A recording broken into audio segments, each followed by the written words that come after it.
নমস্কার। মেসেঞ্জার থেকে লেখা টুকে পাঠ করা থেকে কয়েকটা দিন অব্যাহতি পেতে ২৭০০ কবির কবিতা পাঠের পর নিজের লেখাও নিজে পড়ছি। আমার অগ্রন্থিত অপ্রকাশিত কবিতা, যেগুলি ইংরেজিতে অনুবাদ করেছেন তরুণ কবি, এবং সেখান থেকে আমার ভিন ভাষার কবিরা স্প্যানিশ ইত্যাদি ভাষায় অনুবাদ করছেন।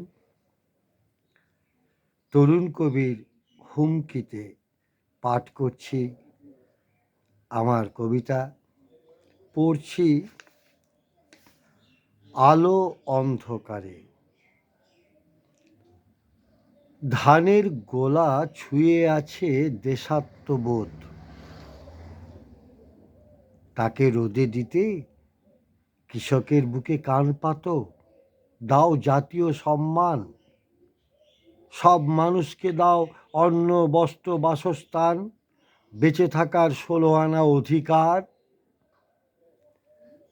মানুষের অধিকারে তুমি গুলি ভরে দিও না, মানুষ বুলেট খেলে দেশ আর দেশের ভেতর থাকে না।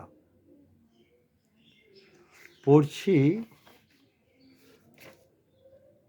আমার কবিতা সত্য এখন। সত্য এখন, দেবাশিস ভট্টাচার্য।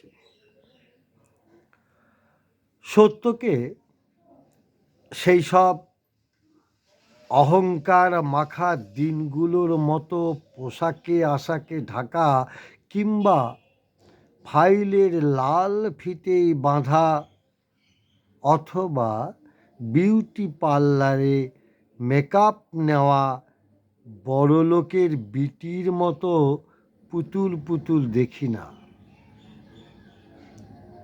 কেউ নেই আর নুড কলোনির পোশাক কাঙাল। আজকাল ঘটি বাঙাল তরজায় শ্রেণী চচ্চড়ির সুরসুরিতে সম্প্রদায়ের ভজনায় এসব নিয়ে সেমিনার গড়ার ফাজলামো শেষ। সত্য এখন ফ্রেশ, অচিন অচিন, সভ্য অসভ্যের প্রশ্নাতীত চোখের ক্লিক ঠিকঠাক।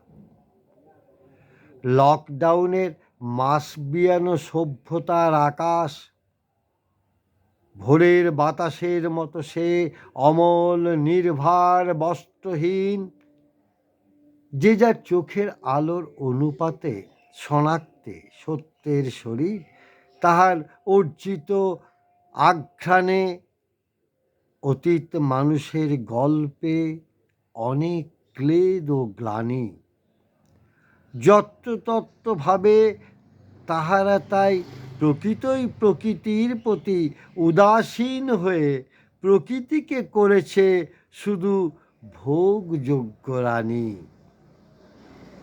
আর মেধার পরক নিতে ছড়িয়ে এসেছে তারা জটিল কুটিলতর বাণী।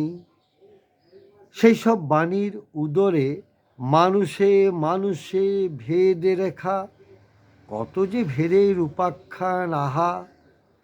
সেই সব ও জাতীয় বিজাতীয় গান হয়ে হানাহানির এক পৃথিবীর ভেতরে অজস্র পৃথিবী।